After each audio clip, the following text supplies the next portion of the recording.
ہوں وہ ہمارے سر کا تاج ہیں، تو اس پہ وہ کہہ رہے ہیں کہ جناب ہم کوشش کر رہے ہیں کہ معاملات طے ہو جائیں، اور انہوں نے معافی موفی کا ذکر نہیں کیا، تو یہ اچھی بات نہیں ہے؟ میں حامد صاحب دو باتیں عرض کرنا چاہتا ہوں. پہلے اس بات پہ کہ آپ ضرور کوشش کریں مولانا صاحب کو منانے کی، لیکن اس سے پہلے آپ معافی مانگیں. جو آپ نے مولانا صاحب کی ان پچھلے 8 دنوں میں کردار کشی کی ہے، جس طرح کے الزامات مولانا صاحب پر بھونڈے قسم کے لگائے گئے ہیں، جس طرح مولانا صاحب کے لاکھوں کارکنوں کی دل آزاری کی گئی ہے، مولانا فضل الرحمان صاحب سے معافی مانگیں، اس کے بعد آئیں. سیاست میں دروازے بند نہیں ہوتے.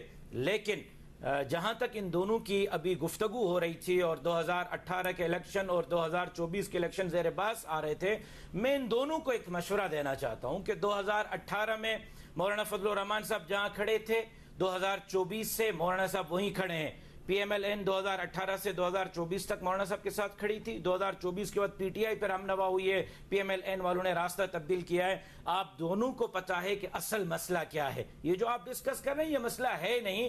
تو دونوں آئیں، مولانا صاحب کے ساتھ بیٹھ جائیں، تاکہ آئین اور جمہوریت کی پارلیمنٹ کی بالادستی کے لیے، صاف اور شفاف الیکشن کے لیے، جو نواز شریف صاحب کا نعرہ تھا ووٹ کو عزت دو، جو اب ان کا نعرہ ہے کہ جی حلقے کھولیں اور صاف شفاف انتخابات کرائیں، اس کے لیے سیاسی جماعتیں بیٹھ کر مسلطوں سے بالا تر ہو کر پھر جب اقتدار کی زینہ دکھائی دیتا ہے تو پھر ہم رخ موڑ لیتے ہیں. ان چیزوں سے بالا تر ہو کر آئیں، بیٹھیں مولانا صاحب کے ساتھ، اور ملک کے اندر صاف شفاف انتخابات کے لیے سیاسی جماعتیں کردار ادا کریں. یہ اس طرح کے موضوعات، اس طرح کی باتیں بہت ہو گئی ہیں. اب عملی طور پر گراؤنڈ پہ بیٹھ کر کام کرنے کی ضرورت ہے. اور میں سمجھتا ہوں کہ اگر اس وقت اس موقع پہ کوئی سیاسی جماعت کا لیڈر کھڑا ہے اور پیچھے نہیں ہٹا ہے تو وہ اکیلا مولانا فضل الرحمان ہے. اکیلا؟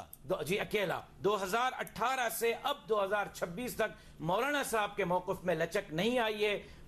ٹرین اسلام آباد سے چلی تھی، اس میں بلاول صاحب بھی ہمارے ہم سفر تھے، مسلم لیگ نون بھی ہم سفر تھی، کیونکہ عمران خان صاحب اقتدار پہ بیٹھ گئے تھے. خان صاحب نے کہا کہ بالکل ٹھیک الیکشن ہوئے. لیکن 26ویں اور 27ویں ترمیم میں بھی تو آپ کے کئی ہم سفر تھے. پی ٹی آئی والے بھی تو جاتے تھے نا مولانا صاحب کے پاس، اور پی ٹی آئی والوں نے مولانا صاحب ہی کے ذریعے وہ ترمیم کروائی تھی. بالکل. تو پی ٹی آئی والوں نے اگر اس کو مناسب سمجھا تھا تبھی تو مولانا صاحب کو مینڈیٹ دیا تھا، تبھی تو مولانا صاحب نے ان کو اعتماد میں لیا. مولانا صاحب کا بیان ریکارڈ پہ موجود ہے کہ مولانا صاحب نے ان کو خود منع کیا کہ آپ اس پہ ووٹ نہ دیں. یہ بات تو اب ریکارڈ پر موجود ہے. تو میرا خیال یہ ہے کہ آئین اور جمہوریت کی بالادستی کی جو جنگ اس وقت مولانا صاحب لڑ رہے ہیں، اس وقت اس طرح کوئی نہیں لڑ رہا. باہر تو وہ جو تحریک تحفظ آئین بنائی ہے محمود اچکزئی صاحب نے، ان کے بارے میں کیا خیال ہے؟ دیکھیں، محمود اچکزئی صاحب ہمارے لیے قابل احترام ہیں.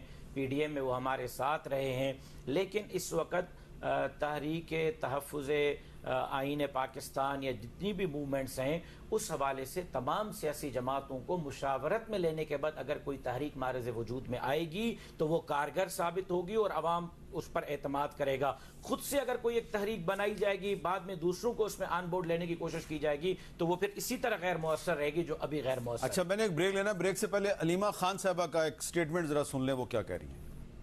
آپ لوگوں نے ہمت کرنی ہے، ہم جائیں گے